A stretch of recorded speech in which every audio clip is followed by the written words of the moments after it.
An bɛ foli kɛ Segu Media lajɛbaa bɛɛ lajɛlen fɛn fɛn ɲɛ b'an na Segu yan Mali kɔnɔ ani Mali kɔfɛ an ka foli bɛ aw bɛɛ lajɛlen an y'an sen bɔ an kɔnɔkɔrɔ bi su in na ka na an ka karamɔgɔkɛ fɛ yen n'an ɲininkali dɔ sɛmɛ a la wagati laban in na kumaw cayalen don fɛn min loi min promulguée la ni assemblée tun y'a voté ani ka taa se Mali taasira caman wɛrɛw ma komi à chaque fois a fɛn ninnu dɔ bɛ kɛ an bɛ se karamɔgɔ ma an b'a ɲininka olu dɔn kow ka ca karamɔgɔ salamualeykum. Wa alaikum salam rahmatullahi ta'ala wa barakatuh. An y'an sen bɔ an kɔnɔkɔrɔ bi an nan'i fɛ yen loi min promulguée la e ka yetaya la jumɛn ye? Alhamdulillah n ka foli bi maliden bɛɛ lajɛlen ye an bɛ an sinsin ni se tigi masa tɔgɔ belebeleba n'a barikama ye ka kisi ni hinɛ ɲini ka taa an kuntigi n'an ɲɛmɔgɔ kan ani ka tasibila kɛ ka taa an ka forow bɛɛ lajɛlen ye maa maa n'o benna maliko la maa maa n'o tora maliko la maa maa n'o tora janfanjugu ninnu na k'a ɲini ala ka hinɛ u la ala ka yafa u ma u joli ala kana bɔnni kɛ gansan ye an b'a ɲini ala subhanahu wa ta'ala fɛ maa maa n'o joli bɔnna maliko la yarabiyama ala ma o joli bɔnni kɛra ka jamana in kuma bɔ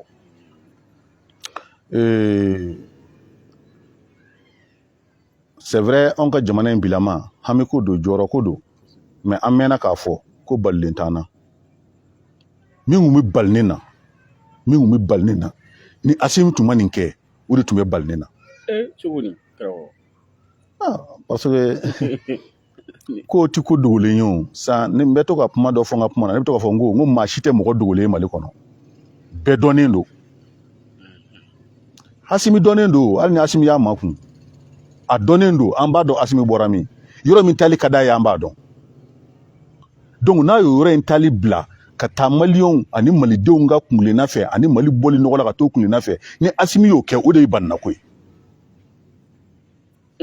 mais ni Asimi ye fɛn kɛ min bɛ Mali coro ni Asimi ye fɛn kɛ min bɛ Mali don bolo la ni Asimi ye fɛn kɛ min bɛ Mali feereli ko fɔ ni Asimi ye fɛn kɛ min bɛ Malidenw kuma suuli ko balilen tɛ ne na a tɛ bali ne kɔni na kuma nin ka bon dɛ a y'a mun b'a fɔ so kɔnɔ a mɛnna o komi coup d'état kɛlen n'an bɛɛ ye kow tagabolo lajɛ an bɛɛ tun b'a dɔn coup d'état min kɛra Asimi kana fɛngɛ an bɛɛ tun b'a dɔn coup d'état ko lahala tun bɛ cogo di Mali kɔnɔ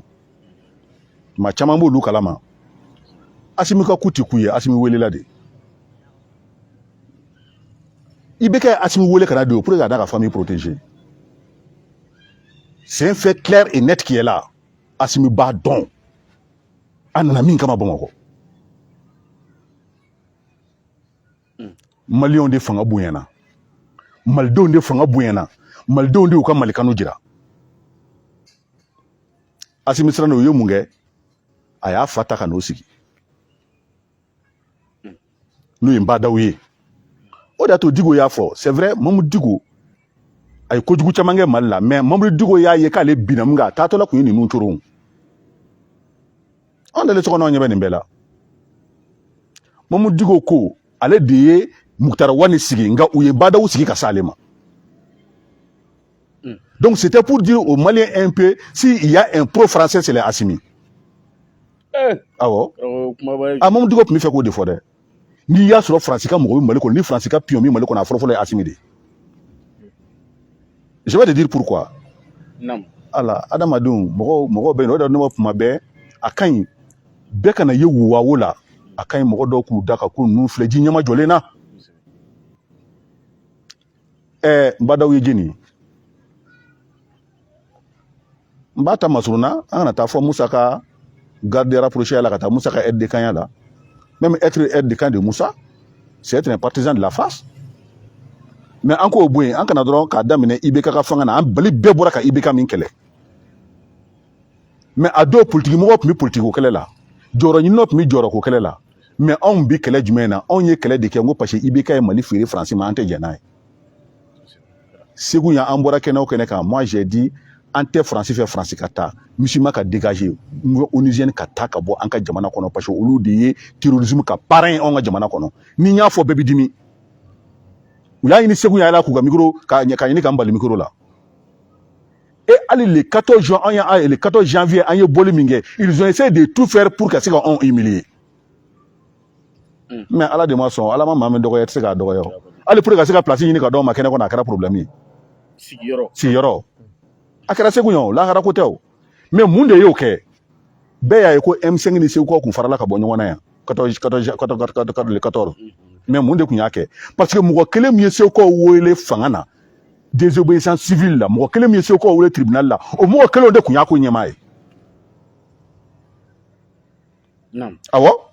Le maire de Ségou. Mais il y a comme quelqu'un nous de kunyako fene nyemo yo. Mais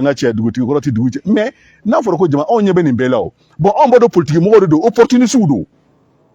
C'est des profiteurs. Mais Johnny Dimiya Boukono, on munu fanga be on de Dimiya Boukono, nous y a kene ko ba ni ka malu. Anye femi school là. Mais koti avec a dulu ngatu. Mais koti ya de mais on na yo koti ya di oludema. Mais comme Mbadaou ni Francis ko c'était un peu flagrant. Parce que il reçoit 45 et baraka la kojugu. Donc au kobora fiena asimi démarqué jona ka bombado la mais Mbadaou na ne de folo bola ka foya ou de Mbadaou si donné de folo bola ka fo mali mu ne tim Mbadaou fait wa kanga mo be wule ne mo wele Segu Bamako mali fon fa ni mo borane to la mo bonne kele ke femi kama ni te on y Mbadaou kele parce on a accord militaire avec la France mamia si ka il était ministre de la défense c'était Mbadaou mali on va bien ko jugo ko na nyine ça et abu fokanga histoire keke kanga mo rappeler histoire là mais akaka wodo la nga mo hakilla jingi doni ali président yere la ni kera sasande o Mbadaou de on jamana ta ka féré franchement avec ces accords militaires là au accord militaire de kunyon c'est quand mbolo sur non yo décrié mais ni ko Mbadaou ye joint Mbadaou ye Assimi Fadi allez nana fangana pour les protéger mais quand il a vu que il commence à être un problème parce que à Tarafé Mikranie ni mbale ka plan compromis est-ce que ma femme donc aye munge ay Mbadaou boy ka Muktar Wane boy parce que il s'était devenu trop encombrant. Parce que Mouna a fait à Benaseka, colonel Don Nundo, où on a pas chez moi, Balaka, pour le colonel de la corporation qui a mis à Tesseka, il faut qu'il y ait un boulot.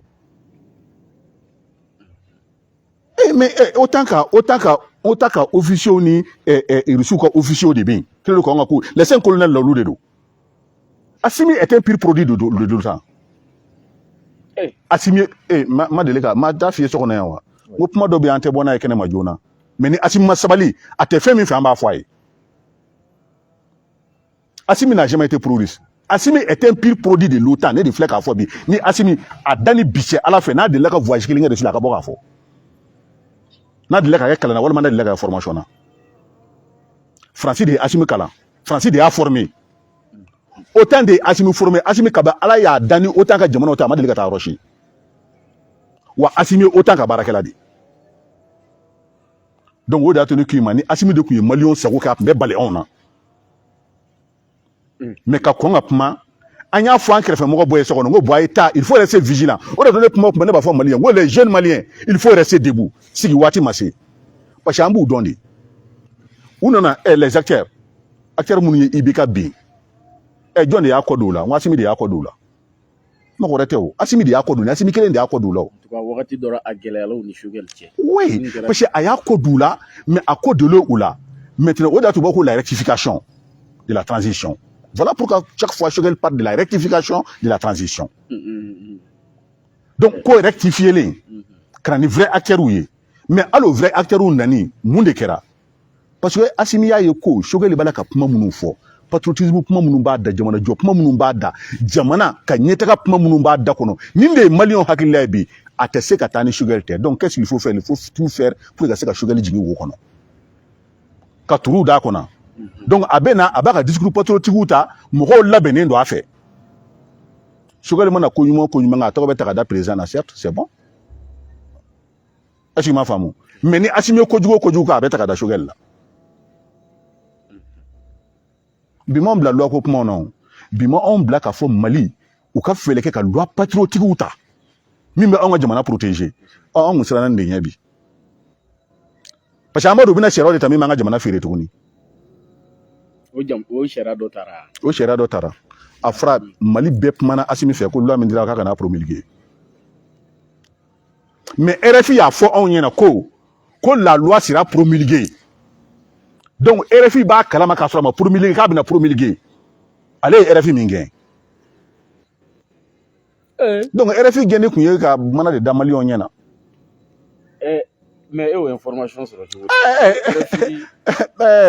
RFI kɔni y'o fɔ Mali in kɔnɔ ko bɛɛ ɲɛna RFI y'o fɔ diɲɛ fa bɛɛ fɛ ko la loi sera certes promulguée par le président Assimi wa RFI y'a fɔ wa a y'a kɛ mais loi jumɛn de don kali an ka loi in lajɛ yali loi in min taara a bɛ Mali bɔ bolo la wa a b'a don de parce que anw ye kɛlɛ kɛ sariya ko la donc sariya ko ye anw ka kɛlɛ de donc ni sariya taara a ka di anw ye mais fo an k'a lajɛ ne ka sariya ko kɛlɛ dogo don n b'a fɔ les lois patriotiques loi minnu ye jamanadenya loi minnu ye fasoden ɲumanya loi minnu ye halalaya loi ye an k'olu de ka taa mais an m'a fɔ fasoden juguya loi ka taa an b'a fɔ an ka jamana cili loi ka taa anw ye kɛlɛ kɛ ko k'a bɔ fɛn min kɔnɔ Assimi y'an sigi ka n'o kɔnɔ sigi cogo la min cɛ ka jugu tuguni a cɛ ka jugu kɔrɔlen yɛrɛ cogo di sisan maa maa ye kɛlɛ kɛ Mali la assise kɛra Mali bɛɛ wulila assise la mais anw ka parti ɲɛmɔgɔ y'a fɔ yan k'u tɛ taa parti caman mɔgɔ y'a fɔ k'u tɛ taa mais u y'a fɔ cogo di u bɔra n'u kini tɛgɛ ye ka don n'u numan tɛgɛ ye cogo di ten voilà parce que Mali administration bɛɛ de ye anw ka parti politique ninnu ye donc u ye mun kɛ u bɔra mais administration kɔnɔ ni service kan ka mɔgɔ bila ka taga assise la i b'a sɔrɔ u bɛ k'u ka base mɔgɔ dɔ ye mais tɛti bannen don hali de ye assise kuma gɛlɛya o mais voilà u to très bien donc a bɛ mɔgɔw kɔnɔ ko an ɲɛ tɛ nin na an kun ɲɛ bɛ nin bɛɛ la voilà pourquoi moi j'ai toujours dit sisan assise la mɔgɔw choisira Segu cogo min na an b'a dɔn mɔgɔw choisira Segu cogo min na an b'a dɔn on sait que c'est pas la bonne manière mais u y'a kɛ mais ne bɛ ka kuma dɔ fɔ aw ɲɛna don o don munna i ti patriote ye Assimi kɛrɛfɛ u ti patriote tɛ Mali la k'i bɛ se ka fɔ ko ninnu de la k'i wele siɲɛ kelen maa si tɛ ko Mali kanu yɛrɛ b'i la ko Mali jɔli ka di i ye k'ale hakilila ɲuman b'i la min bɛ se ka Mali jɔ k'i bɛ se ka fɔ ko ninnu de la k'i wele siɲɛ kelen ne hakili t'a la voilà donc o de b'a jira ko faso jɔ tɛ mais yali o an bɔra ka Nbadaw ko kɛlɛ kɛ donc Nbadaw nana minɛ tiɲɛ dira an ma yanni ka kuma ka taa yɔrɔ jan i ko kuma n b'o sɔn ji la yɔrɔ dɔ la jɛkulu minnu yɛrɛ ye kɛlɛ kɛ k'a fɔ ko Irisi kana ka Mali dɛmɛ u ye fɛn bɛɛ kɛ pour que u ni Assimi ninnu ka ɲɔgɔn se voilà u tɛ se k'u ye u y'u lafiya parce que fɛn bɛɛ kɛ i b'a dɔn Irisila nana Mali kɔnɔ parce que contrairement à ce que Assimi ka partisans b'a la ka min fɔ parce que u b'a la k'a don mɔgɔw kun fɛ ko Assimi coup d'état kɛ don min na ko moins de 24 heures ko Irisiw ka ambassadeur dɔ ka taa Assimi fɛ yen k'a taara fɛn dɔw bila ko Assimi taara mɔgɔ dɔw bon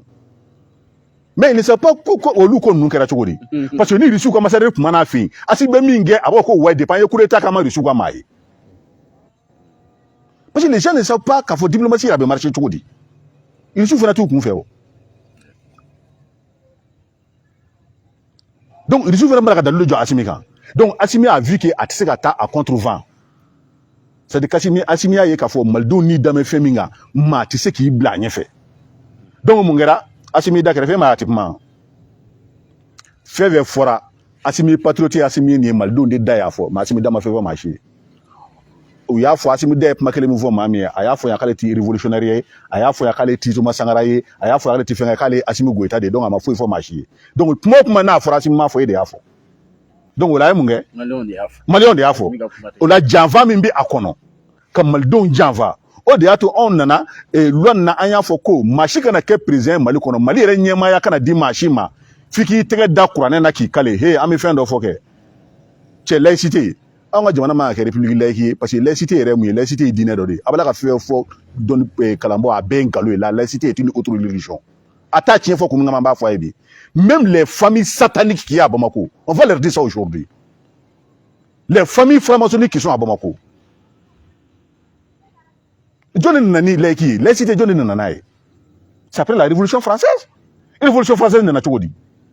ko franc-maçon de y'a lawuli franc-maçon y'a lawuli mun na parce que franc-maçon était devenu trop encombrant dans l'église et puis ils avaient commencé à avoir trop de poids wari b'u kunna suya dɔnni b'u la donc église y'u gɛn ka bɔ église kɔnɔ ka embargo sigi u kan k'a ɲini u b'a bɛɛ fɛ maa si kana marché di franc-maçon ma cathédrale ti Europe franc-maçon ma min jɔ cɛ a ye sabali dɛ n'o tɛ aw bɛ fɛn min an man ka min mɛn laïcité u bɛla ka laïcité fɔ maliyɛnw ye a b'aw ka jamana kɔnɔ mais mun de don mali maa ba kelen bala k'i dajɛ laïcité ko kuma na o t'a dɔn laïcité yɛrɛ ye fɛn min ye donc franc-maçon ye nana to o embargo kɔnɔ franc-maçon commencera ka bin dɔɔni dɔɔni église bɛɛ église fan bɛɛ église catholique kɔni franc-maçon gɛn ka b'u ka fɛn bɛɛ la donc embargo sigiliw kɔ embargo in bɛna wuli cogo di o de y'a to soulèvement populaire ninnu mɔgɔw t'a dɔn u wuli cogo min na franc-maçon de ye soulèvement populaire kɛ contre le roi ka Faransi wura ben donc a Faransi wura ben mun kɛ olu de y'a ɲini ka constitution yɛlɛma donc pour que ka se k'u ta sara église la u ko non ko ka Faransi yɛlɛma ka kɛ république laïque ye et la laïcité que c'est la séparation de l'État et l'église donc église ye embargo min k'olu k'o fana b'o ɲɔgɔnna kɛ parce que bi u ye fanga sɔrɔ donc olu fana y'o de kɛ donc État subvention fɛn fɛn di église ma o y'a bɛɛ tigɛ et ces familles sataniques qui sont ici là olu de nana donc Mali kɛlen ka indépendance fana tu ye Mali bila ka Mali bila ka to laïcité sira kan anw ka président in tila bɛɛ anw ka maaba in tila bɛɛ u bɛɛ bɛ franc-maçon de la f'u ka sɔrɔ olu bɛ se ka k'u kuranɛ da k'u tɛgɛ da ka kale yan u b'o kɛ cogo di sinon k'a fɔ ko kuranɛ da ka kale qui peut dire que c'est contre la démocratie je vais les rappeler et les partis politiques et les gens qui se disent démocrates au Mali là la plus vieille démocratie du monde et la plus grande démocratie du monde c'est les États-Unis d'Amérique. C'est les États-Unis d'Amérique. Mais Amérique, charia folo est président chrétien. Est-ce que c'est contre la démocratie? Abala ka da wo wangu na ko fendo tike malla ka so ngalo de do o ye nami mode ka so ngalo de do aye mnga vagude ka so ngalo de do aye flanga fode abala ka tromper ka so ta islamé ye ati chrétien ye o ti al islamé ala ti e kafiri monyi c'est-à-dire ala malaka bomone mvo bomone monde ale mu mbula c'est les gens qui se réclament nous ba nga bomone réclame ou la bomone monte parce que bomone folo folo horonya ni yere dondi ani faso de nyumanya mais il tra do franc-maçon na parce que le début fanga ni ka di oma olu de banga prison kan digaya donc laïcité défensive tabac be franc-maçon ni c'est des ibi mogo c'est des maçonniques a be maçon a be franc-maçon mogo donc aka non klogor la gwanin laïcité ko kuma aka non waye le Mali est une république laïque waye amanga dina ko kuma do ala manga ndo ala laïcité de dina ko kuma boy est-ce que dina ko kuma de boy est-ce que dina ko kuma bolé de France France dina kele mi ngode ko ne do France ko na foko France religion ko ye chrétien ari après nous je vais ta faraka il a fallu que Algérie ka atata ou chaya domina bomu bora Champs-Élysées jardin kono au don de où il loi ta ka fokto ne ko la religion musulmane est devenue la deuxième religion de la France mais ngakera 100 parce que y a do asiru mais akera mameo c'est fait dans les années 98 99 mais pourtant France o ka ti laïcité là dîner do koni no ka boyin che malien hey Mali denjugu o kana na fo ka be kuma yelema akana na fo ka be kuma fenge donc muna ni asimuti fe ka Mali janva ki tege da Qur'an na ki kale woni ma ki tege da Bible la ki kale woni ma ni ye bamanande yambi mina ka ta ko mo kungolo la ikati kale ka do ko mo koro iti jamana janva ma o edina ko de ya ni kuye bamanande amita ni yo ko mo de koro amiti do ko mo koro u be ko mo bo ika president be do ko mo koro iki kale kite mal do janfa mais Assimi tena se ko kɛ parce que i ka ambition est min a bala ka fɔ diɲɛ bɛɛ bala ka mɛn on essaie de t'accorder les droits qui président là mais Assimi ne kun ye maliyɛn sago kɛ maliyɛn de tun bɛ nin d'e ma e y'a sɔrɔ maliyɛn ye nin d'e ma yɛrɛ parce que maliyɛn ko ye ko ka san 5 d'i ma mais i ye Mali bɛɛ java in na c'est o de y'a to Assisi kɛbaaw depuis kɛra ne ye wele bila Mbuye ma Mbuye wuli k'i jɔ e Mbuye wuli k'i jɔ a k'i fâché ne kama Mbuye ne bala ka mɛn k'i deli dɛ mbi deli mba do ko mbi ko en go fo de la mala ki deli Cheikhou Lassana Kane aki mo ga Cheikhou Koroba koso idu nga wuli ki jode wa Asimina ma sega ko amba yini minve amba yini Mali befe amba yini Mbuye fe Mbuye aki fa shengene koso ika banda Cheikhou Lassana Kane amba yini fe ika ki mo ga Cheikhou Koroba koso ika ki fa koso ika ki bangi banyu koso ika bale ika ki ala koso ika kala kra bonya koso Malik bakra mo nyambe chinu so na madana hedra amba yini fe ika ki fa madana koso ika ki babashi tan koso ika ke ala koso ika kala kra bonya koso ika ka Qur'an bonya koso ni Assimi ma siga ko ngo ina ka bala ambe be deli bon ambo deli ala de kama pour que faso inga jo loi in promulguée est-ce que sigi bɛ se ka kɛ kɔ bilen a karamɔgɔ sigi bɛ se ka kɛ kɔ sigi bɛ kɛ kɔ cogo min na malidenw de fanga ka bon ka tɛmɛ olu kan ne ma ko ninnu nakun tɛ maliyɛnw ko ye ya n'aw nakun ye maliyɛnw ko ye est-ce que mali bɛɛ jɛra ka taa fara ɲɔgɔn kan ka bɛn kuma min kan parce que u bɛ Choguel ka yɔrɔ dɔrɔn de fɔ parce que u bɛ fɛ ka Choguel magoya u bɛ fɛ ka Choguel bɔ baara la Asimi na ni Choguel o de kama an b'a bɔ baara la donc n'an ye Choguel bɔ baara la an bɛ malidenw t'u ka kule u bɛ kule fo k'u fanga ban ne de la denmisɛnw si sinimani ko denmisɛnw a ye taa ni ko in ye dɔɔni aw kana fanga bɛɛ ban sisan a ye to jɔli ni Asimi ye aw fanga ban couche de fond de do ko ye vitesse tɛ n'a ye aw fanga ban waati min na donc i m'a ye ni Mali patriote fɛn fɛn ɲininka ko cɛ ko tiɲɛ la ko fanga foyi tɛ na bilen Mali kuma na o b'a fɔ ko fanga foyi t'ale la bilen parce que tellement que fɛn min kɛra a jigilatigɛ bonyana hali Seku Tunkara bɛɛ bɛ ni problème de kɔnɔ wa n bɛ min fɔ u ɲɛna Seku Tunkara nin t'aw bolo jigin waati ye dɛ n'aw y'aw bolo jigin an b'a fɔ aw ye wari minɛ wa tiɲɛ de don parce que e kelen wulila k'i jɔn yan kɛlɛ dɔ la a kɛlɛ i kelen y'a kɛlɛ kɛ ni o ye polisi territorial ko ye Seku Tunkara kelen y'a kɛlɛ kɛ yan vraiment chapeau Seku Tunkara i kelen y'o kɛlɛ kɛ yan mais mun na bi b'i dɛsɛ mun b'i dɛsɛ bi Seku n bɛ n profiter k'a ɲini Ala fɛ Ala ka hinɛ bɛnkɛ la Ala ka yafa a ma Ala k'a dayɔrɔ nɛɛma Ala k'a fara Ala kira ka jama kan mais Seku wuli k'i jɔ Jo Bala wuli k'i jɔ cɛ Mali vidéoman minnu bɛ yen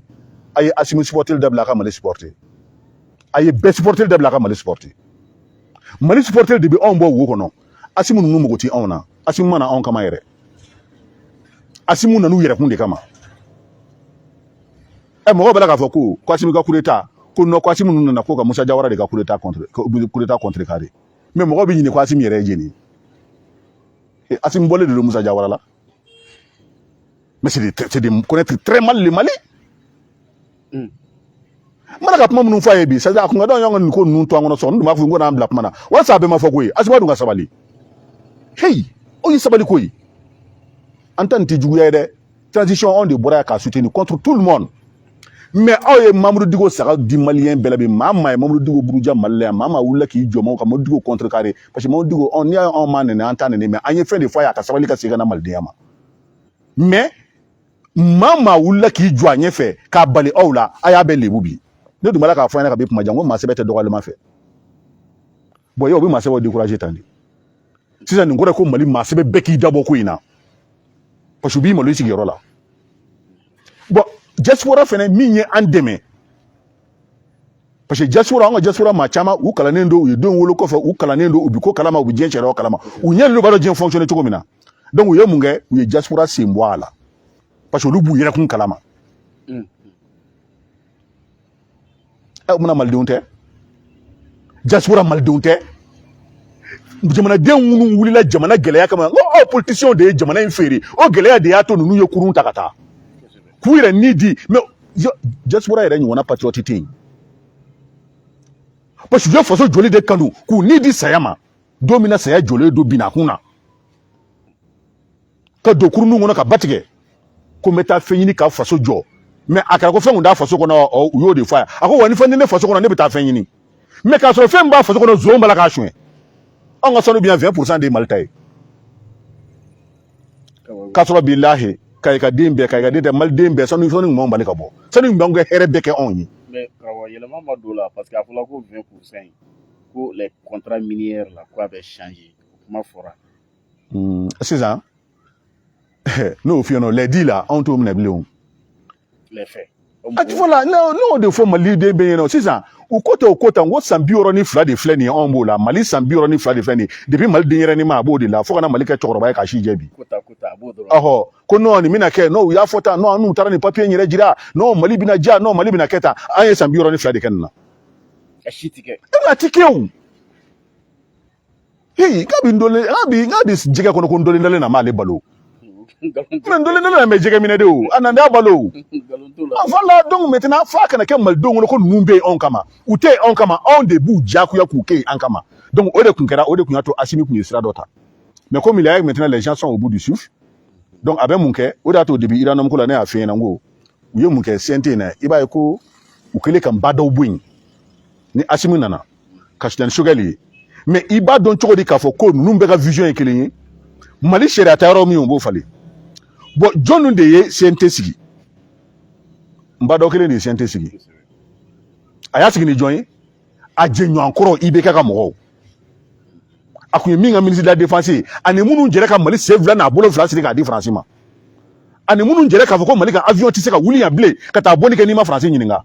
mbado ni minnu jɛra k'a fɔ yan ko Mali tɛ se ka mugu ci ni u ma France ɲininka mbado ni minnu jɛra ka Mali minɛ k'a di France ma n'o mɔgɔ kelen mbado ye mɔgɔ kelen minnu ta k'u don u kun bɛ yen u falenna Mamadou Diko minnu bɛ France ka baara la Mamadou Diko ye mɔgɔ minnu don u falenna mais est-ce que CNT yɛrɛ ta ko kun ka kɛnɛ ça montre légitimité même de la CNT. Le CNT est légitime, illégitime et illégal. Parce que Mouna, Boubou Djeni, Abora Boubou, je crois que c'est Boubou là au consort. Abora Kafoko, non, Boubou là. Voilà, qui se dit général de Mamoudou Digo. Mais Abora Kafoko, Mamoudou Digo, quoi, les macaques du CNT à la Quatido. Donc, déjà, Mamoudou Digo, c'est comme Raouli qui est du CNT là. Ça montre la légitimité du CNT. Le CNT est illégitime.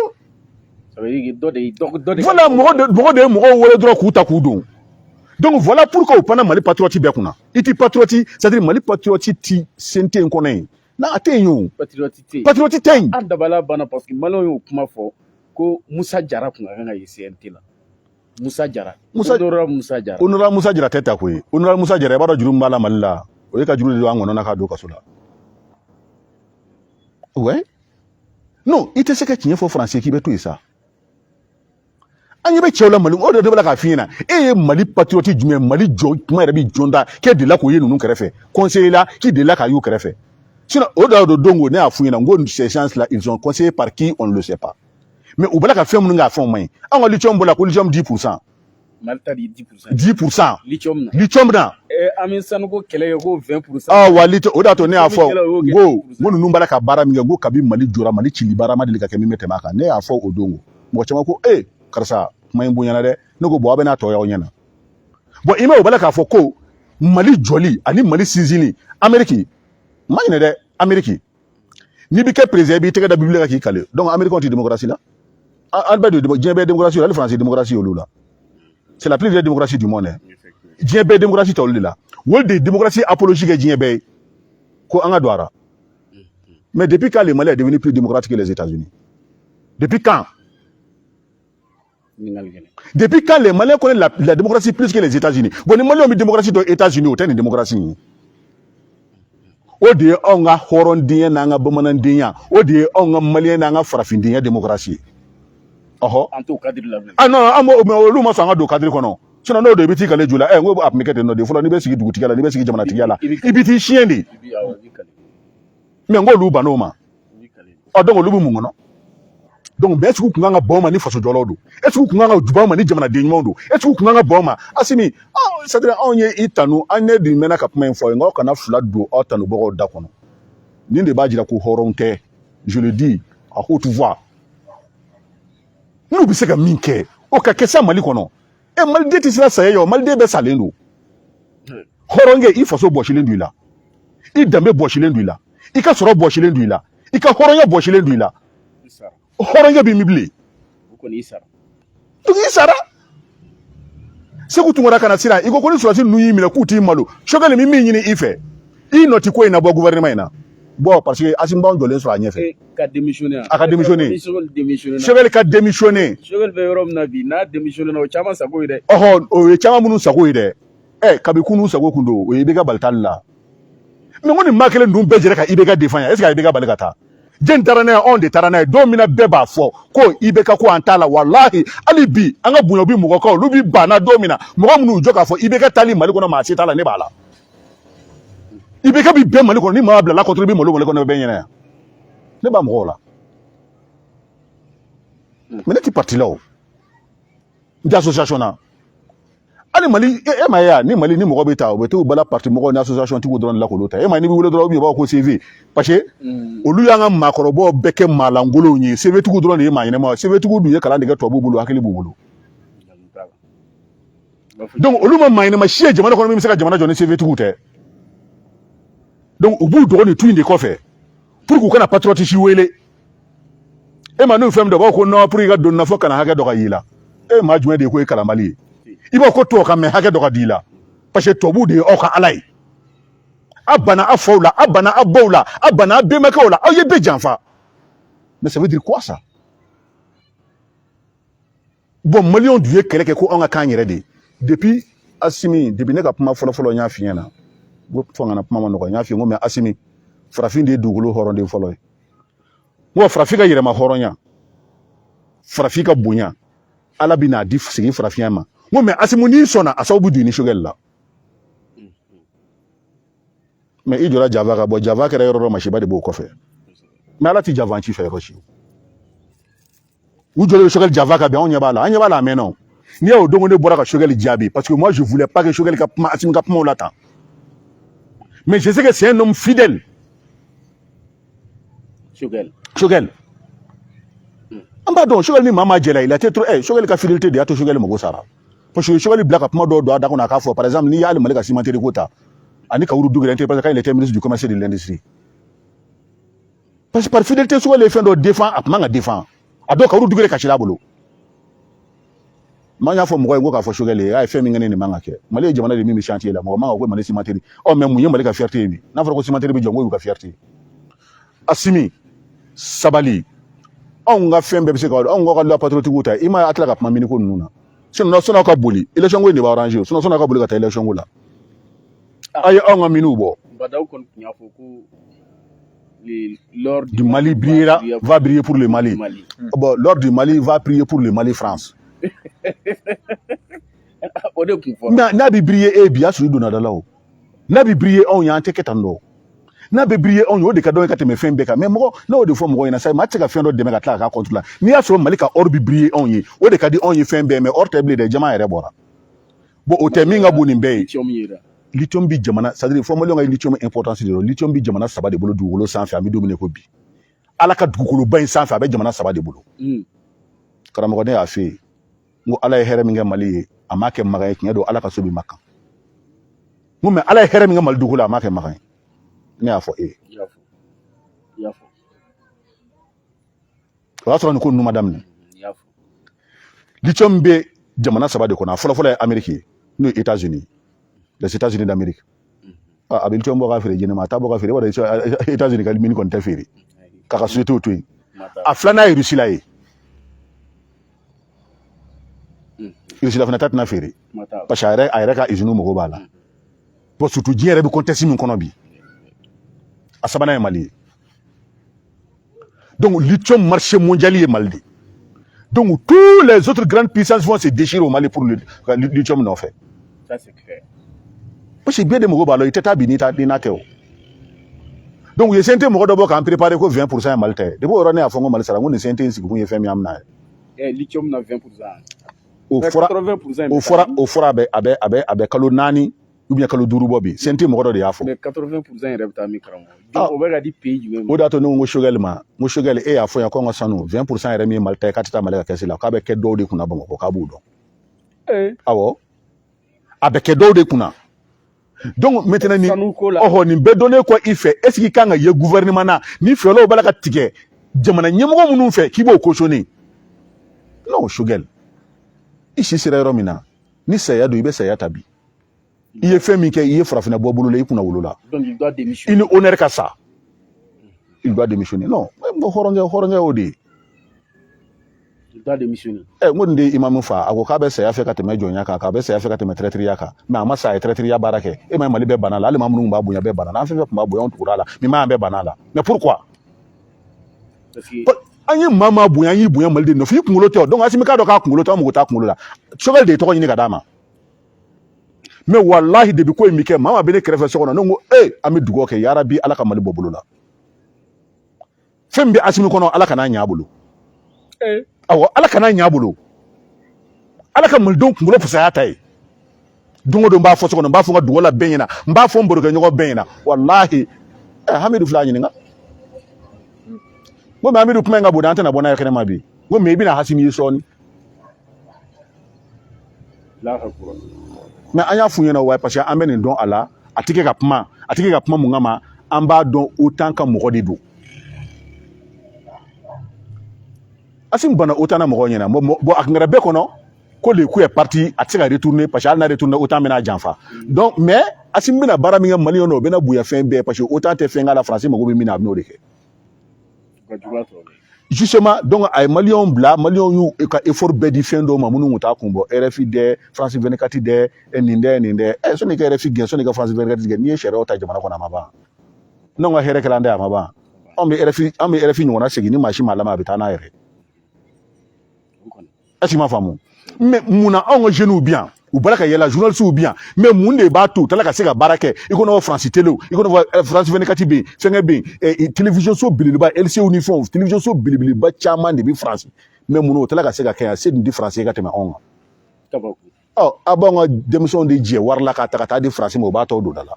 c'est à dire kabala ye diɲɛ de tɛ Mali ta ɲɔgɔn na ye an bɛ kɛlɛ ko ka bɔ o de kan an bɛ kɛlɛ kɛ jeunes ninnu de an ko an bangebaaw y'an bila an ka jamana ci ka walifaso jɔ hali bi o de bɛ sen na hali bi o de mais n ko n'o fɔ n ka kuma bɛɛ la n ko ɲɛngoya de don c'est à dire e kelen de bɛ dɔɔnin minɛ u bɛ e kelen wele ka dɔɔnin d'i ma jama bɛ kɛrɛfɛ ka dɔɔnin d'o ma donc aw bɛ dɔɔnin minɛ ka a faso hɛrɛ bɔ ko o di mɔgɔ wɛrɛ ma c'est à dire e kelen n'i ka du bɛ don da la mais i b'i faso tɔ halaki bon Assimi filɛ o baara de la nin que Dieu nous en garde ala k'anw kisi k'anw tɛ ka bɔ ninnu bolo et puis ce qui est pire mais karamɔgɔ u ni France cɛ fɔɲɔgɔnkɔ ni fɛn ninnu e y'o jate cogo di non o ni France cɛ fɔɲɔgɔnya ninnu Choguel ta c'était du sérieux mais pour les autres là c'était de la farce France ti maa minnu fɛ Mali kɔnɔ an b'o dɔn France ti mɔgɔ minnu fɛ couche colonel ninnu an b'olu dɔn France ti maa yɛrɛ min fɛ colonel ninnu na pepewu an b'o colonel dɔn o de la ne y'a f'i ɲɛna ko corrélation fila don ni Maliyɛn minnu ta don k'a ɲɛɲini k'a dɔn kɛ France tɛ k'i dilan ka tila ka ban i la France banna cogo di e ye France ka bolo la e ye France bolo de ye yan France tɛ se ka ban i la o donc mais anw bolo Maliyɛnw ka courant de bɛna bonya Choguel fɛngɛ ma Assimi ma donc Assimi ma kun ne tun bɛ to ka taa ni anw ye donc il a attendu au moment opportun donc u bɛ se ka ko dɔ kɛ a CNT bila ka fɛn dɔ yɛlɛma o de la ma CNT yɛlɛma parce que mɔgɔ minnu bɛ yen o y'u ka baarakɛ bolo de ye sinon ale tun tɛ gouvernement yɛlɛmana pour que Mukutari Wade n'a ka mɔgɔ yɛlɛma pour que CNT ma yɛlɛma CNT yɛlɛmani c'est pas être contre Diao pour que CNT tun bɛ se ka falo k'a mɔgɔw falen ka Diao kelen bila a kunna mais Diao n bɛ kangari da i ye Diao la Segu ɲa dɔnnen don Diao ye min ye Segu ɲa dɔnnen don a dɔnnen don dugulenkan de don a b'a faamu wallahi Diao i bɛ nin faamu i faso bɛ nin faamu Diao Nuhu Sarr i ni Diao ka teriya fɛn min b'a kɔnɔ e b'a dɔn anw b'a dɔn n bɛ kangari da aw ye bi a b'an jɔlen sɔrɔ aw ɲɛ inshallah ala b'a kɛ mais ni Nuhu Sarr dun dɔw bɛ se ka don Mali fɛngɛ kɔnɔ anw y'a fɔ bɛɛ ɲɛna ko double nationalité mɔgɔ mɔgɔ bolo ka n'u ta an ka Mali foyi la double nationalité Nuhu Sarr k'a da wa k'a fɔ kɛ a k'a fɔ k'a t'a bolo Nuhu Sarr fa bɛ yɔrɔ min na sisan an b'a fɔ a ye Nuhu Sarr a fa dalen don yɔrɔ min na sisan an b'a fɔ a ye a fa bɛ bolo min kan sisan an b'a fɔ a ye Nuhu Sarr ye tubabu de ye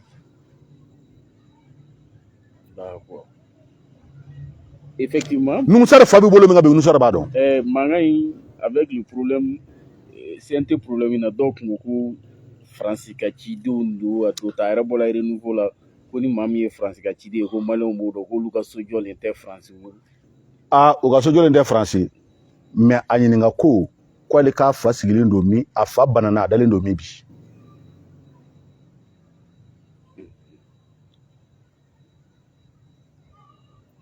a bɛ Union européenne kɔni kɔnɔ a b'o dɔn Nuhu Sarr sabali i ka ko fɔlɔ anw ma kuma mais jamana ci baara i ni mɔgɔ minnu b'a la ye sabali Mayiga aw ye sabali dɛ aw ye sabali billahi ne aw farala ka nin ko in kɛ a bɛ Maliyɛnw jɔlen sɔrɔ a ɲɛ billahi lezi la ilaha illa huwa Assimi don min i b'i ta a bɛ k'i kɔnɔ ko diɲɛ wulitɔla don n'i ma nin sira in bila wa i tɛ bonya taali ma dɛ i tɛ dɔwɛrɛ ye o Musa tun ye général d'armée de ye yan a taara a tagacogo ma dɔn yɛrɛ mais Assimi i b'a dɔn i sigi bɛ minɛ min kan o Assimi n'i t'i sigi cogo dɔn wallahi an bɛ dɔ kalama a la mais i sabali dɔrɔn a kana k'i kɔnɔ ko Mali kɛra i ta ye Irisiw ka minɛ jɔra a jɔra mun na Irisiw ka minɛ bala ka na Mali la bilen yan i kɛra ni guerre tɛ o fɛn k'u promena anw ye migi minnu k'u promena anw ye fɛn minnu k'u promena na ko sababa la ka na jɔn yɛrɛ mais irisiw t'a di o bolo min ninnu kɔrɔ u t'a di bi ɲɛ b'u la mais u ɲɛ b'u la kɛ irisiw ka mɔgɔ minnu bɛ gouvernement na u janfalen don u ɲɛ b'u la o irisiw kana se ma fɔra olu ta ye yan irisiw kelen filɛ ka npogo don diɲɛ bɛɛ la bi Ukraine diɲɛ bɛɛ américain u bɛna ka fɛn fɔ i b'a dɔn la troisième guerre mondiale est en train de se dérouler en Ukraine fasodenjugu fana de y'a faso di ka kɛ champ de bataille ye o de tɔn di fasodenjuguya fɛ Asimi a kana sama ka se nin ma Asimi sabali ka segin kɔ il n'est pas tard i bɛ se ka segin kɔ mais n'i ma segin kɔ bonya min denina a bonya in bɛ ko k'a bɔ i la wa n bɛ min f'i ɲɛna Asimi tɛ kɛ ko juguya bɛɛ ta ye bɛɛ y'a f'i ye ko min tɛ la k'a mɛn walahi a bɛ juguya bɛɛ ta ye mais anw mago tɛ Asimi kunkolo la o ni Asimi kɛra Mali de fɛ anw bɛ k'a fɛ an ni na an ka dugawu fara an ka daga kan anw mago tɛ Asimi na an ko Mali jɔbaa de wa maa bɛ fɛ ka Mali jɔ an ka dugawu b'o ye maa bɛ fɛ ka Mali jɔ Mali maa ɲuman bɛɛ ka dugawu b'o ye maa bɛ fɛ ka Mali jɔ Mali maaba bɛɛ ka dugawu b'o ye maa bɛ fɛ ka Mali jɔ n bɛna min f'i ɲɛna Mali cɛ dogolen a n'a bangenen misiw kɔnɔ n bɛna min f'i ɲɛna hali kungo kɔnɔnaw na hali jiriwow kɔnɔ a bɛɛ ka dugawu b'o ye Mali jɔbaa maa min bɛ Mali fɛ n'a fɛ ka Mali jɔ k'a ɲɛ n'a fɛ ka Mali kɛ malidenw ta ye ka Mali kɛ hɔrɔndugu ye ka kɛ danbedugu ye ka an ka fɛn bɛɛ segin a ma an ka fɛn minnu bɔsira an na an ka nafolo n'an ka hɔrɔnya k'o segin a ma a bɛɛ ka dugawu b'o ye mais an tɛ Asimi tɔgɔ dɔn dɛ mais ni maa ko k'i bɛ malidenw sama ka anw se masiba ma tuguni ka anw sama k'an bila minɛn kɔnɔ an bana minɛn min na ka kɛlɛ kɛ ka joli bɔn pour que ka bɔ minɛn min kɔnɔ k'i bɛna anw sama ka se o ma an y'a ɲini Ala subahanahu wa taala fɛ a k'a kɛ Ala kira bonya kosɔn k'a k'a yɛrɛ ka Alaya bonya kosɔn gidenw bɛ b'a ka Ala la n'a b'a dɔn o tigi mana kɛ maa min ye Ala m'a binna Ala m'a kɛra siraden ye maliyɛnw ka taama sanfɛ n'o kɛra maa min ye maliyɛnw lebuba man b'a ɲini ka maliyɛnw lebu man b'a ɲini ka maliyɛnw bi man b'a ɲini ka Mali mɔgɔ sa man min b'a ɲini tuguni maliyɛnw bɔra jɔnya juru min kɔnɔ k'i b'a segin ka t'o kɔnɔ ni bolo wɛrɛ ye ni kekuya wɛrɛ la jɔ kekuya o kekuya Ala de ɲɛ b'i la Ala de ye alimunugɛbu i k'a dɔn ko Ala de ɲɛ bɛ gindo dogolen bɛɛ la an b'a ɲini Ala subahanahu wa taala fɛ yarabiyama Ala m'i bɛn na ni Ala y'i bɛn Ala m'i kɛra siraden maliyɛnw ka taama i sanfɛ o dɔrɔn tɛ dɛ Ala m'i ni kɔ bɛɛ benna an b'a ɲini Ala subahanahu wa taala fɛ Ala kana maa bɔ i la sani ka se diɲɛ wuli ma maa min ni tɛgɛ bɛ si a ma dugukolo sanfɛ an b'a ɲini Ala fɛ Ala b'i nɔ tununa Ala ye layidu ta Nabi Musa ye k'a b'a jugu nɔ tunun an b'a ɲini Ala fɛ Ala m'a nɔ tununa non non c'est du sérieux ne delila k'a fɔ ninnu ɲɛna k'u kana tulonkɛ kɛ maliyɛnw na mais c'est trop sérieux mais e k'a lajɛ maliyɛnw san 60 ani kɔ maliyɛnw bɛ e ma anw y'an faw ye ɲɛni na ka balo ɲɛni na ka denw wolo ɲɛni na k'u balo ɲɛni na ka sa ɲɛni na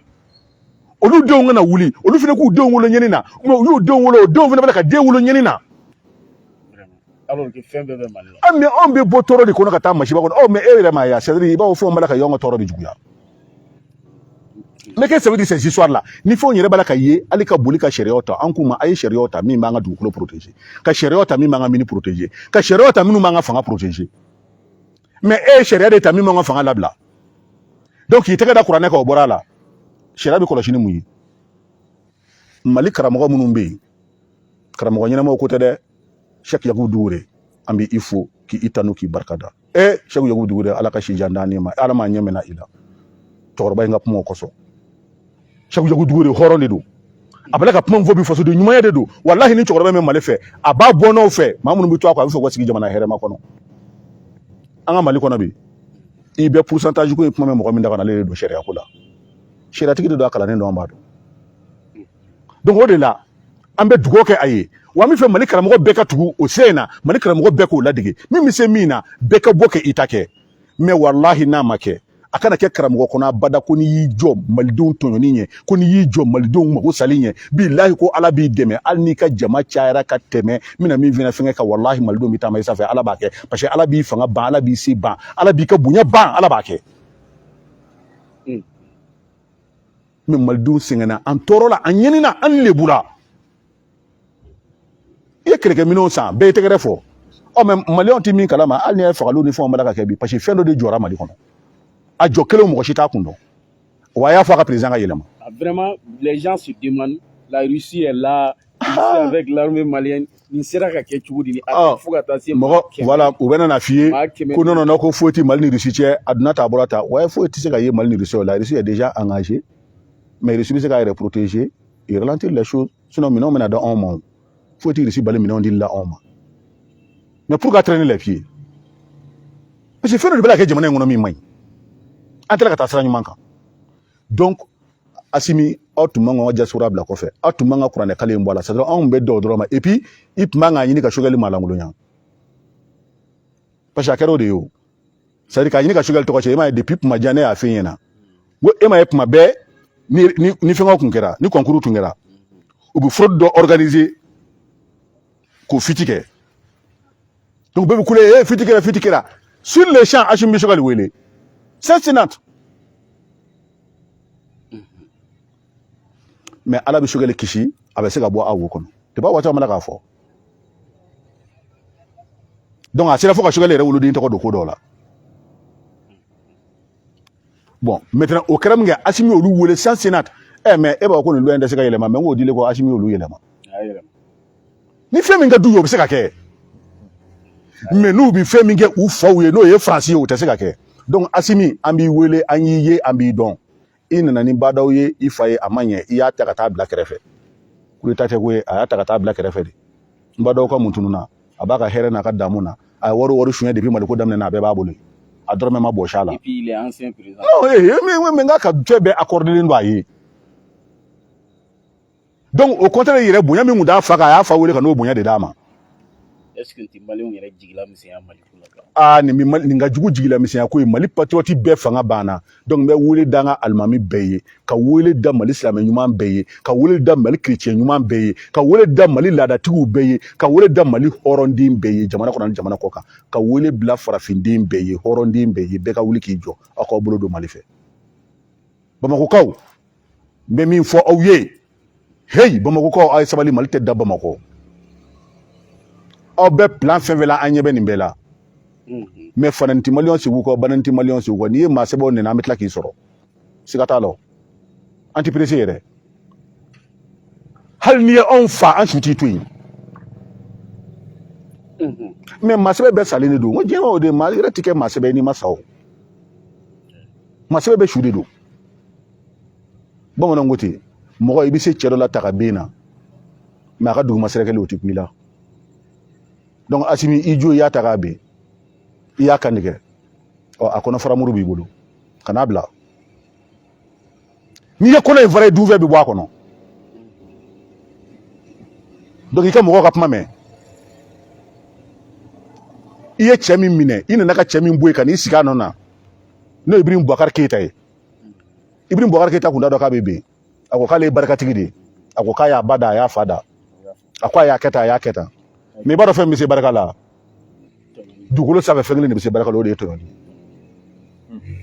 a siranna mun ye i bɛ kɛ jɔ misiri kɔnɔ k'i kale a siranna o de ye i bɛ ka halaki cogo ye parce que o de kun ye aw ka essayement ye o de la ko a tɛ kɛ essayement ye aw tile la wa a ye aw o halaki cogo min na hali bi aw bɛ halaki ten parce que a ye Mali maaba n'a maa sɛbɛ bɛɛ fara ɲɔgɔn kan k'a bɛɛ kɛ maalankolon ye ka tila ka taa tuguni ka taa Mali zon ɲininka n'o ye Kassim Tapo ninnu ɲɔgɔnnaw ye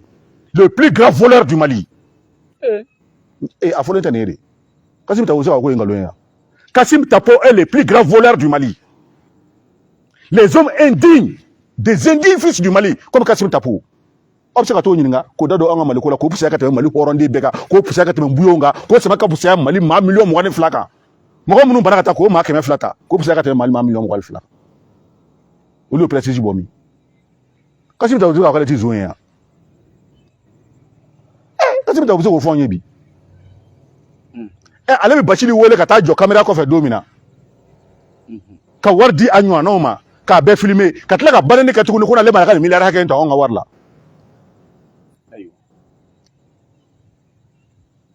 mais c'est genre de ni c'est ni mɔgɔ minnu yeli n'u dɔnni a n'u fɛ jɛ ye malo de ye Kassim Tapo bɛ baro français la a bɛ mun ɲini anw fɛ yen ni ko nin ye kumasuluko de ye Mali ma mais pourtant u bɛ fiyɛte ouais Kassim Tapo y'a fɔ tan fɛnkɛw y'a fɔ olu de constitutionnalisé ah bon Kassim Tapo minnu franc-maçon mɔgɔ minnu taara ka taa France constitution ta ka na sigi anw da la non il faut c'est-à-dire le ridicule ne tue plus dans ces pays c'est-à-dire i b'a dɔn ko malo bɛ ɲini ka bɔ an ka kuma na Maliyɛnw ne bɛ aw bila yan mais n bɛ min ɲini aw fɛ Ala kama Ala kira kosɔn n bɛ min ɲini aw fɛ a ye Mali maa sɛbɛw bonya aw tɛna se ka Mali maaba n'a karamɔgɔba na n ye ka wuli k'i jɔ ko la ka na fɔ Bamakɔ n'a sɔrɔ nin assise in senfɛ n'o assise bɛ taa ji la kun mais ne nɛn dan de ye mun ye ma mun ye ninnu tɛna foyi k'i ye min bɛ se ka nin remplacer foyi i fa chacun ye sira min ta k'a taama n'a minɛna nkalon kan ka taa n'a ma segin fɔlɔ ka taa fɔ anw m'a ye bilen o sira kelen de don wa n b'o ye sira kelen de ye nin ye wa n'i tugura nin ko i tugura i fa janfabaw kɔ awɔ kuma in ka fɔ i k'a mɛn i k'u nɔ bila fɔ n'u ye nin sira in bila don min na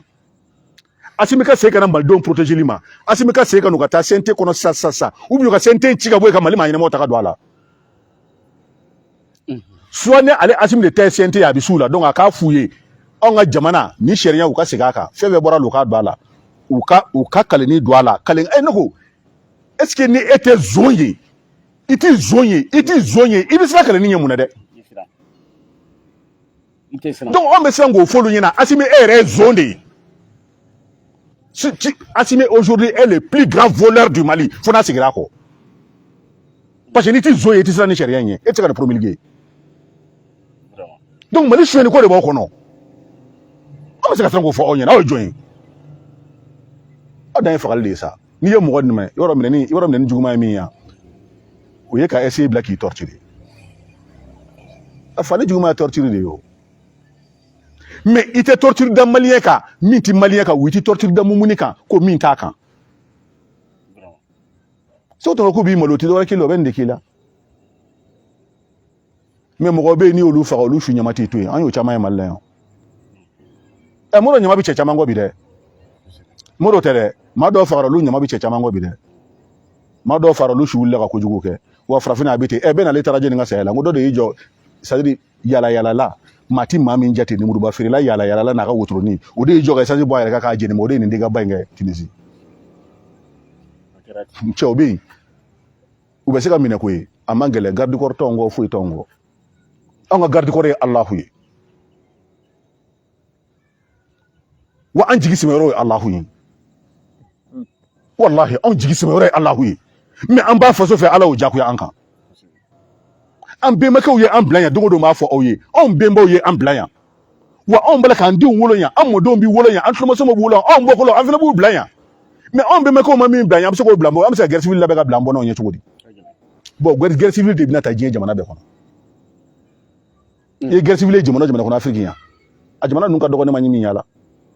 ma tɛmɛ jamana minnu kɔnɔ sabu dɔw nana n'a ye mais guerre civile ninnu wulila tan de an y'a ko ɲini k'an bolo d'a kisɛ kan c'est-à-dire Buguni jama filɛ ka bɔ yen bi lithium filɛ ka bɔ n'i y'a bɔ ka taa n'a ye Buguni ka denw t'a la ka foyi sɔrɔ i yɛrɛ b'a la Mali ka nafa foyi t'a la e y'a tila ko Bugunikaw bɛ sigi ɲɛ nin na u ka dugukolo bɛ tiɲɛ u ka cikɛyɔrɔ bɛ tiɲɛ u ka dugukolo jukɔrɔla bɛ yɛlɛma ka kɛ sanfɛla ye kungo kɔnɔ baganw bɛ sa u ka fɛn bɛɛ lajɛlen bɛ tiɲɛ hali ji min ta bɛ tiɲɛ min bɔli fɛ molu k'u sigi o masibako la mais dɔ b'a la ka taa n'u ka miliyariw y'u sigilen ɲɛna o jɔyɔrɔ b'a la ka kɛ Kayi depuis Sanjo o de b'a la ka kɛ Kayi région na o jɔyɔrɔ b'a la ka kɛ Sikaso a bɛ kɛ Kulukoro a bɛ kɛ Segu a bɛ kɛ Mɔti n'i ye Mɔti mɔgɔw b'a la ka taa baga dɔgɔnɔ ninnu yɔrɔ ma k'a ci mais le pays Dogon a sigilen don mun kan pays Dogon fana sigilen don jama nord de kan an b'a la k'a fɔ maliyɛn bɛɛ ye le pays Dogon a sigilen don jama kan u ka dugu b'a la ka ci u b'a la ka jeni u b'a la ka ɲagata nin de kama o de ye tiɲɛ yɛrɛ anw y'a fɔ bɛɛ na Buguni tɛ dɛ adresse France bɛɛ ye jama ye France nana France ye fɛn fɔlɔ min b'anw ka jamana kɔnɔ o kɛra jama de bon maintenant aw bɛ nin bɛɛ kalama mais pourquoi aw bɛ continuer ka maliyɛnw tɔɲɔ mais est ce que n'a fɔra ko dugu bɛɛ hɛrɛ ka bɔ ka taa k'an sigilen to mais furatɔ dugu bɛɛ kelen kelen bɛ tila ka di jeunes bɛ tila ka wuli ka marifa ta parce que mɔgɔ tɛna jɛn mais guerre civile bɛ na ten de o Assimi t'a kalama an b'a la k'i protéger an b'a la k'a fɔ ko ka Mali protéger an b'a la ko ka protéger kun min kama ne ye hakili la ko maliyɛnw de bɛna sigi anw ka jamana hɛrɛ ka bɔ ka taa k'anw sigilen to ɲɛni kɔnɔ masiba kɔnɔ mais e ka Mali fonctionnaire salaire lajɛ salaire minable mais e k'anw ka famille lajɛ des familles nombreuses i b'a balo cogo di mais aw tɛ fɛlɛ ko k'anw ka hɛrɛ kan tɛ pour que o mɔgɔ c'est à dire maliyɛnw yɛrɛ ka se ka se u yɛrɛ kɔrɔ mais don o don k'an bila ni masiba kɔnɔ n'i kumana ko politique ko Ala b'a dɔn anw tɛ politique la anw bɛ parti kelen min o da ye Ala ka parti ye wa anw bɛ min na sariya ko don Ala subahanahu wa taala dugukolo a tiɲɛna waati o waati a ye kira jigin minnu ko 313 n'o 313 mais a kɔni mana kɛ cogo o cogo Ala ye kira caman de jigin mais a y'a jigin mun kama ko n ka dugukolo tiɲɛna adamadenw ye dansago daminɛ a ye taa sariya d'u ma u bɛ se ka taama sariya minnu kan sariya ɲumanw tɔɲɔni ka dabila dansago ka dabila faama ka fantan tɔɲɔ ka dabila setigi ka sentan tɔɲɔ ka dabila ko a ye mɔgɔw halalaw segin u ma adamaden u ka hakɛ d'u ma n ko ne nin fɔ mun dugu ɲɛna n ko ne bɛ ala fɛ ka tubi ka segin la ilaha illa anta subhanaka inna kunna mina zalimina anw de kɛra yɛrɛ kun tɔɲɔbaw ye a fɔlɔ-fɔlɔ de ye i balimakɛ ka hakɛ min b'i bolo k'a lasegin mais y'an ka hakɛw d'a ma an ka dugukolo jukɔrɔla ka ɲi a fɔ an bɛla ka bɔ an ta don mais a bɛla ka taa an ta ka taa yɔrɔ ye bon maintenant an bɛla ka min fɔ wa nabi ɲuman a jiginna a camanba wa nabi ɲuman nana ni mun ye jusqu'à présent o ye k'o sariya kelen ninnu baara ala ka dugukolo sanfɛ i kɛra ala fɔ nin de don wa n'i ko k'i b'i bɛnbaw fɛ an kɔni b'o ɲɛdɔn ka tɛmɛ bɛɛ kan parce que an tɛ mɔgɔ la an ye bamanandenw de ye wa anw fɛnɛ ka laadaw sigira tan de pour que ka se k'an sigiyɔrɔ kɛ sigiyɔrɔ hɛrɛmaw ye donc malidenw b'aw wele ni ala ye a ye wele aw ka aw jɔ aw kana da aw kana sunɔgɔ waati ma se dɔɔni dɔɔni b'ala ka di minnu ma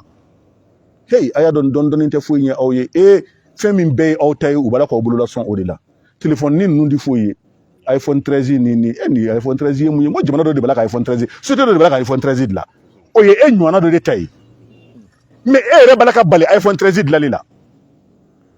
nin bɛ se k'e influencer cogo di sa o bi e fɛ yen e de ta don mais sisan olu yɛrɛ de ka bon iPhone 13 dilanbaw ye mais e bɛ tila ka taa iPhone 13 minɛ tuguni k'o dilan fɛn bɛɛ cɛ ka di mais nin ye masiba ye min ka bon jeunes an b'ala ka conscientiser nin de la an ka alimamu an ka cɛkɔrɔbaw aw minnu bɛ so kɔnɔ nkalon b'ala ka tigɛ aw ye a ye fara an kan nin ko ye an ka Mali bɔ a kɔnɔ an ka hɛrɛ ɲini ka bila an denw ɲɛ an ka hɛrɛ ɲini ka bila an mɔdenw ɲɛ anw bɛ kɛlɛ min na n'o tɛ an ka ɲɛnamaya a kɛcogo an b'a dɔn Mali gouvernement ka dɔrɔmɛ t'anw kɔnɔ kaba ala gouvernement da ka dɔrɔmɛ t'anw kɔnɔ donc anw bolo cogo dɔnnen don an bɛ jɔrɔ an bɔnnaw ɲɛ an tɛ se ka taa tan wa anw tɛ parti la anw bolo sirilen tɛ politique la ni mɔgɔ sera ma de mi kuma mais kuma fana ye diyagoya parce que ala ye dɔnnibaa ci o de kama nabi ɲumanya baara ye weleli de ka na hɛrɛ ma kiraya baara ye weleli de ka na hɛrɛ ma ala ko dɔnnibaaw de ye nabi ɲumanw tiɲɛ tabagaw ye wa dɔnnibaa ka kuma hɛrɛ ma o de ye weleli ye ka na hɛrɛ ma o de y'a to Asima b'ala k'i wele ka na hɛrɛ ma an b'ala k'i wele ka na fasidi ɲuman ma an b'ala k'i wele i kana janfa kɛ n'i ye miyankaden halala ye kana janfa kɛ miyankala danbe t'o ye kana janfa kɛ i bɛ n'i faso bɛɛ malo i bɛna Mali miyankaden bɛɛ malo Asimi anw de sigilen don yan i faso ye ɲan de ala de b'a dɔn n'i ɲɛna kunnawolo min bɛ anw kan mais ala de b'a dɔn n'i tiɲɛna i bɛ malo min se faso ma France to yen Union européenne to yen organisation OTAN to yen organisation atlantique yan to yen sa ala ma ko kelen da Asimi garijɛgɛ don n'i kalan n'u bolo garijɛgɛ don n'olu de y'i yɛlɛ k'i kɛ tan nin bɛɛ ye ala ka garijɛgɛ ye ne y'a f'i ye i ganga malidenw ni masiba cɛ ala b'a ganga i yɛrɛ ni masiba cɛ ne y'a f'i ye malidenw kɔlɔsi ala b'i kɔlɔsi i kɔlɔsi bɛ ala de bolo ninnu tɛ Asimi anw ye 5 ans ta k'a di e ma yan assise la i yɛrɛ de taara dɔ bɔ a la mais maliden pepperelen kun do ka sa e nɔfɛ o 5 ans in na mais i ye jeni lamɛn i ye maa 200 minnu wele ni CNT y'u lamɛn i y'olu de lamɛn i ye cɛ dɔ bɔ ale ka taa ka nin taa nin maa lankolon ninnu fɛ Asimi o de kɛ Maliyɛnw na o mais k'a sɔrɔ CEDEAO yɛrɛ mago t'anw na Mali yɛrɛ CEDEAO la a tɛ foyi ɲɛ anw ye mais Mali patriote bɛɛ y'a fɔ ko Mali ka bɔ CEDEAO la Mali patriote bɛɛ y'a fɔ ko k'an wari segin parce que n'anw ka wari ma segin hali ni mini ko ye i yɛrɛ ɲuman hali ni 100% kɛra anw da a tɛ fɛn ɲɛ ka accord monétaire in to yen accord monétaire min kama kɔni CFA siri ɲɔgɔn na hali n'a 100% kɛra anw da a tɛ fɛn ɲɛ cɛ jamana ti don dɔ la tan sa jamana ti don dɔ la jamana ka kan na du ti jɔ du wɛrɛ kɔnɔ wa jamana ti don da la ni cɛ ni anw fɛ yen tɛ ni farafinna yɛrɛ tɛ i t'a mɛn diɲɛ civilisation si la que mɔgɔninfin y'u wele kunfin walikan mɛnbaliya la k'i ti walikan de mɛn i bɛ wele ko kunfin la ilaha illallah nin ye masiba ye sa mais Asimi y'an jigi da ko k'an bɔ nin kɔnɔ k'an ka kan segin an ma i ye Choguel bila k'a fɔ o de y'a to i ye Choguel bila k'a fɔ k'a t'i ka fɛngɛ yɛrɛ kɔnɔ k'a t'i ka agenda yɛrɛ la mais après que mɔgɔw bɛ tila k'a fɔ tuguni k'u b'an wele téléphone na k'u bɛ kuma anw fɛ k'u b'a fɔ k'u bɛ o ko fɔ k'u jɛya k'e jɛya cogo di qu'est-ce que tu as dit e k'i ka PM bila ka bɔ k'a fɔ donc a bɛ Choguel kɛ fɛngɛ kɛnɛ ma ko bɛna dugu ma ka sɔrɔ ka mɔgɔw wele mɔgɔ sɔ wele maa ma bɛ se ka kuma k'o bɛ se ka lamɛn Mali kɔnɔ k'o bɛɛ dabɔ a la donc ka Choguel kɛ maa lankolon ye non an dalen don Choguel la koyi parce que Mali kɔnɔ wele dɔ min na Asimi ma taa kuma fɔ Choguel de taara fɔ discours fɛn fɛn tenir contre la France Asimi m'a fɔ Choguel de y'a fɔ mais Choguel ka Asimi ka partisan bɛ fɛ k'o rappeler aw ye discours jumɛn ye Asimi da kɔnɔ France kan ni maa min bɛ se k'a den kelen bɔ Mali kɔnɔ i ka na n'a ye ko Assimi jɔlen filɛ bi a bala ka discours tenir contre la France Assimi bala ka nin kuma in fɔ contre la France ko Assimi bala ka nin kuma in fɔ ko nin ye France lebu ko ye bi mais anw hakili la e ye surasi ye i malola ani fils i lebula ani fils mais Assimi fɛn min bɛ yen n'i taara k'a dɔn i minɛnen a fɔra k'i bila la o de y'a to an bɛ to k'i fa parce que i ka bilali maa min b'a ju la an b'a dɔn a nana cogo min na an b'a dɔn se tala ka kɛ maa minnu ma u taara ka kɛ kun min na an b'a dɔn o de y'a to an y'a ye France ka partisan bɛɛ b'a la k'i sago kɛ Bamakɔ u bɛ kuma lankolon fɔ t'i minɛ mais transition maa bɛɛ bɛ minɛ maa ma transition di fa i bɛ minɛ an fana sigilen don a kan o a tɛ bala na o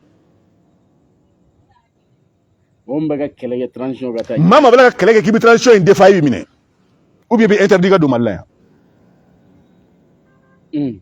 ouais parce que u b'i pousser f'i ka nɛni kɛ u b'i pousser f'i ka fɔbali fɔ donc n'o kɔni bɛ fɛɛrɛ kɛ k'e minɛ e bɛ bɔ a la walima u fɛɛrɛ k'e kana don Mali la yan donc n'aw sɛgɛnna nin bɛɛ la ni e yɛrɛ épuisé la sa donc e kɔni bɛ Ala minɛ ka n'i yɛrɛ d'u ma walima i bɛ Ala minɛ k'i da wale komi n'a fɔ Segu Tunga i b'a dɔn ko transition a dɛmɛbaa bɛ salen don bi parce que mina min bɛ nafolo minɛ ye tiɲɛ mais ni hɔrɔnden ye fɛn dɔ bɛ yen i tɛ se ka bɔ k'olu fɔ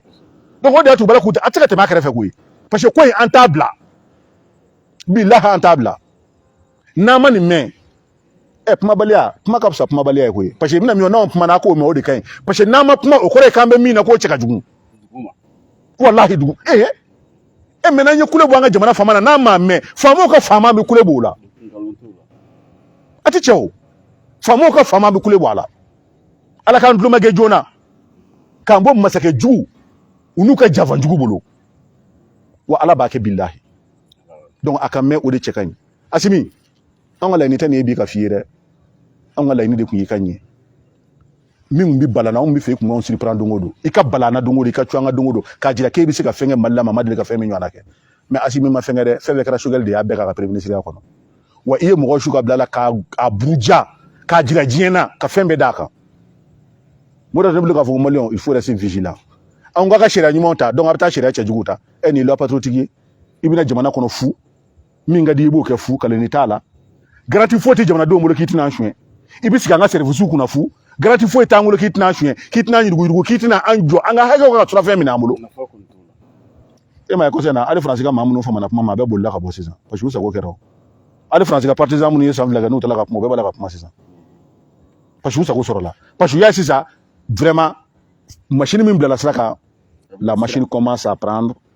la machine commence à fonctionner maintenant. Donc an bɛ ka sigi kɔ olu kan ka taa non an kɔni an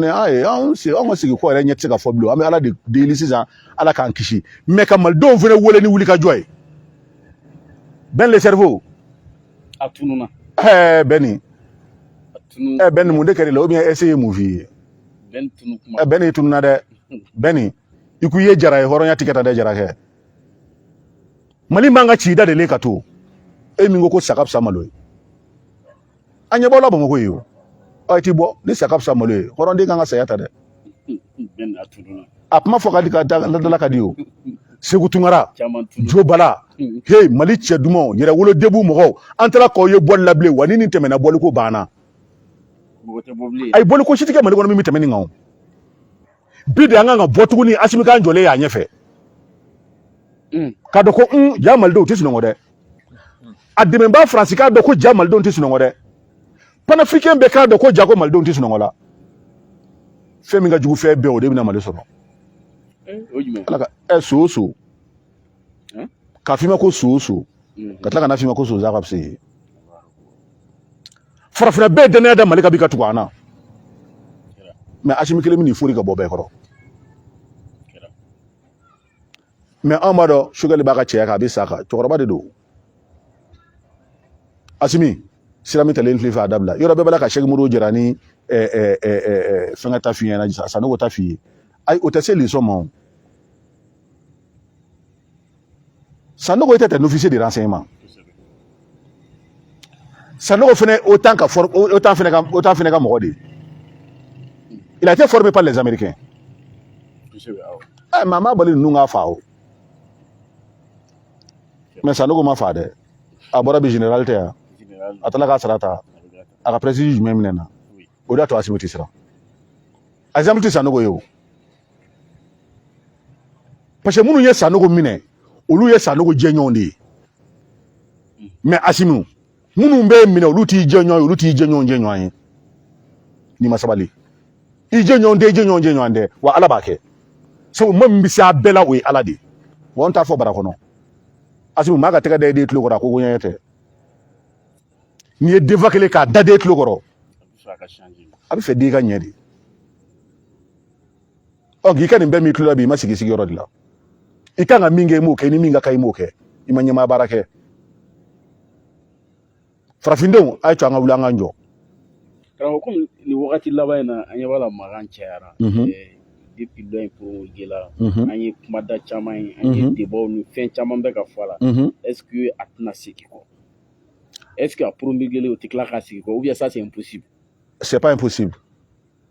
rien n'est impossible on dit la constitution kuturu révisée nin ya mun bonya ye jamana kɔnɔ an ko de an k'an yɛrɛ ye anw ye maliyɛnw ye an ye farafinw ye anw ye farafindenw de ye o bɛnnen don an ma an wasolen don n'a ye n'an ka farafindenya ye an siya ye an wasolen don n'a ye anw ye silamɛw ye minnu ye chrétiens olu ye chrétiens ye minnu ye jotigiw ye laadatigiw ye olu ye o ye minnu ye kɔmɔtigiw olu ye o ye an wasolen don n'a ye o bɛnnen don an ma mais an k'an yɛrɛ ye an bɛ yɛrɛdɔnbaliya minɛ min kɔnɔ an ka b'o kɔnɔ parce que sariya b'an bolo ba sariya bɛ yɛrɛdɔnbaliya minɛ i komi n'a fɔ ale ye loi promulguée ta a ɲɔgɔnna yɛrɛdɔnbaliya sariya tɛ yen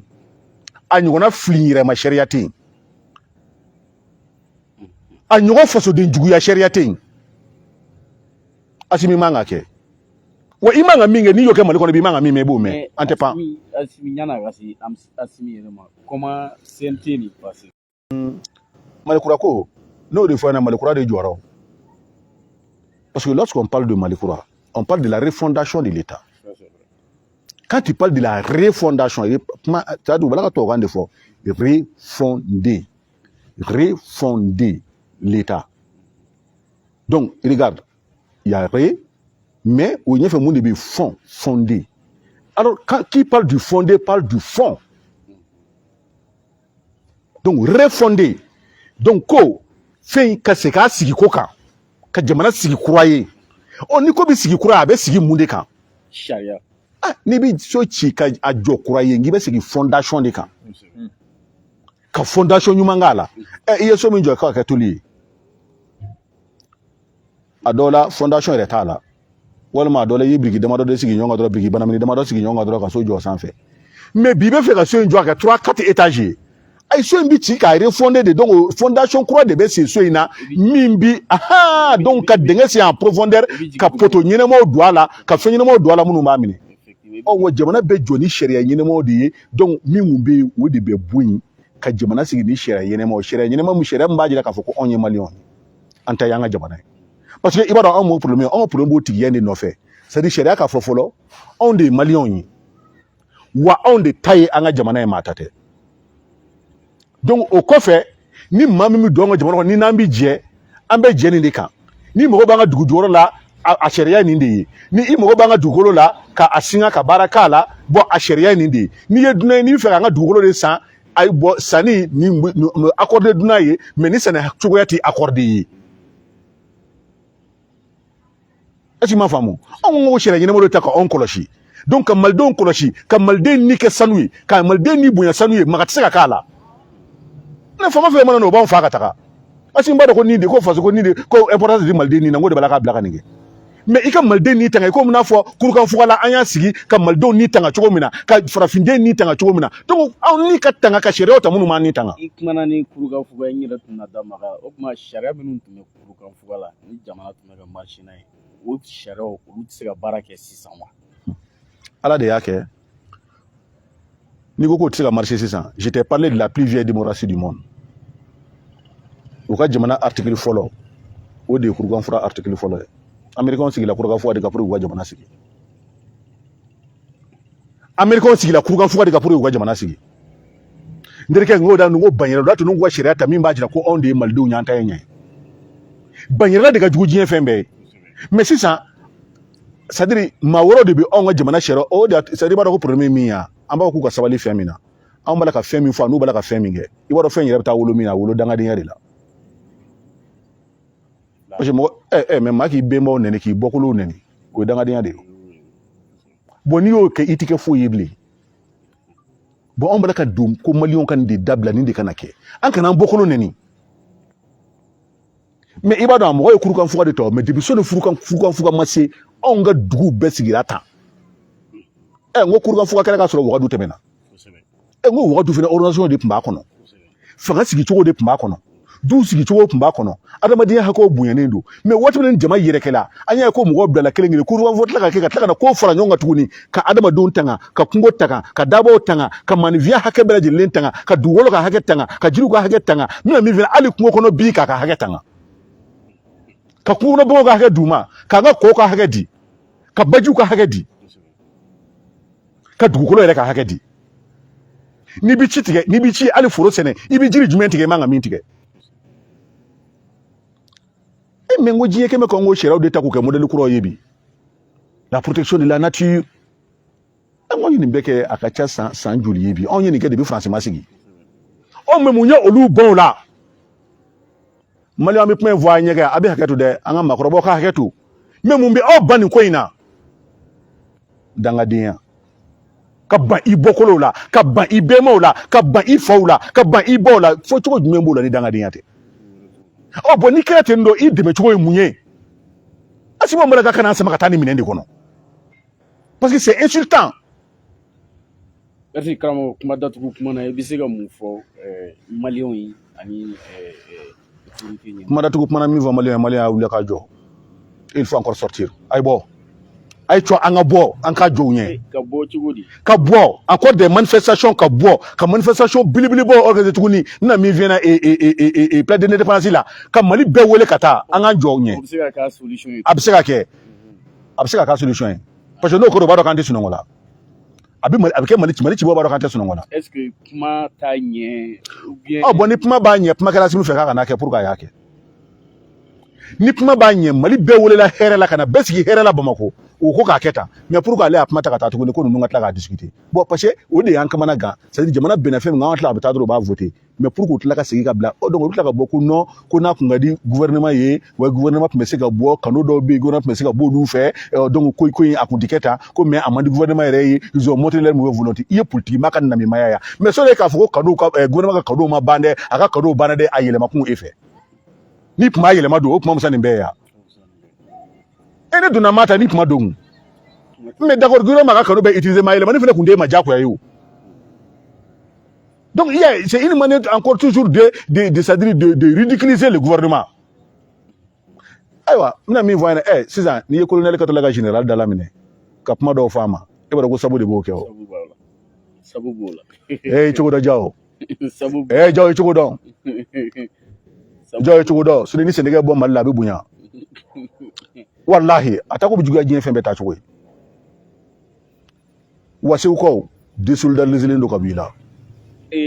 ayi jaw n'anw tɛ ɲɔgɔn fɛ nin na an t'a dɔn yɛrɛ ayiwa an t'a dɔn SAR nun SAR k'i ye segu ka ye an t'i dɔn an t'a dɔn mais i ni jaw ka teri a bɛ fɛn min kan n'aw m'a dabila a b'a ye walahi aw b'a ye Mali kɔnɔ a ti cɛ donc n bɛ kuma cɛ kuma na n bɛ min fɔ malidenw ye Choguel n ka weleda laban n b'a da e Choguel ye Choguel n'u y'a ɲini k'i malo il faut démissionner i bɛ maliyɛnw y'i kɔfɛ i kun t'a dɔn i bɛ ni place in sɔrɔ bi Ala de y'a d'i ma wa a dɔn ko Ala ye masunɔgɔ a bɛ yen n'i y'i jɔ malidenw ka hɛrɛ la malidenw b'i bila bɛɛ ɲɛ Asimi bɛ bolo hɛrɛ o hɛrɛ nɔfɛ bi anw de y'o proposer a ye ni Asimi ko k'a fɛ ka candidat Mali la charte anw b'a yɛlɛma k'a don a la Asimi ka taa mais Asimi dala politicien na ka tigɛ maliyɛn bɛɛ la mais Asimi bɛna dɔn ko anw bɛ yen Inch'Allah wa Choguel n'u ma sɔn bɔ i ka na i bɛ malidenw y'i kɔfɛ billahi an kale da Ala b'i ka Mali président ma se t'a la mais Mali min mana kɛ maliyɛnw tɛ nin fɛ o maliyɛnw mɔgɔ Mali jɔbaa de la mɔgɔ kunkolo tɛ i tɔgɔ tɛ i jamu tɛ donc an bɛ fɛn min fɔ so kɔnɔ u y'an bila k'a fɔ kɛnɛ ma mais nin t'a bɛɛ ye dɛ nin t'a bɛɛ ye n'an m'an fa Amina merci a ka jɔ a jɔyɔrɔ la merci Inch'Allah. bɛɛ lajɛlen fo hasbi allahu la ilaha illa huwa alayhi tawakkaltu wa huwa rabbul arshil azim karamɔgɔ Zad Baba Kulubali fɛ yen Mali bilama gɛlɛya minnu bɛ yen ani fɔɲɔgɔnkɔ min bɛ yen ka baro k'o kan an b'a fɔ k'an bɛn a ɲɔgɔnna wɛrɛ ma merci assalamu alaikum warahmatullah